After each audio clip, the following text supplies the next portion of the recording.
اعوذ باللہ من الشیطان الرجیم، بسم اللہ الرحمن الرحیم،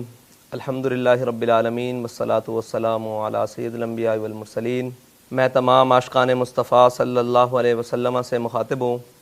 جیسا کہ پوری قوم کے علم میں ہے کہ حکومت پاکستان کے اعلیٰ ذمہ داران نے تحریک لبیک پاکستان کے مرکزی امیر قبلہ امیر المجاہدین رحمۃ اللہ تعالیٰ علیہ کی حیات مبارکہ میں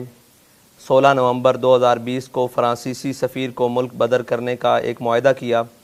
اس معاہدے کی تکمیل کے لیے دوبارہ 2 ماہ کا مزید وقت 20 اپریل تک مانگا گیا، جس کا باقاعدہ اعلان وزیر اعظم پاکستان نے پوری قوم کے سامنے میڈیا پر کیا۔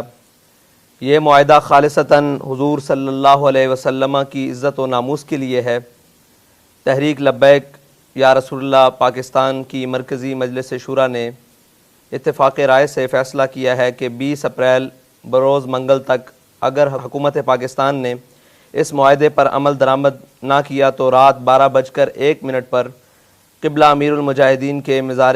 اقدس سے ناموس رسالت صلی اللہ علیہ وسلم مارچ کا آغاز کیا جائے گا۔ لہٰذا اہلیان پاکستان تمام تر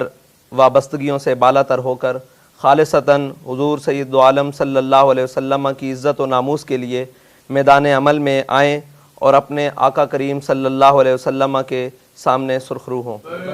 لبیک لبیک رسول اللہ، لبیک لبیک لبیک یا رسول اللہ، زندہ آباد زندہ آباد زندہ آباد زندہ فاقتلوہ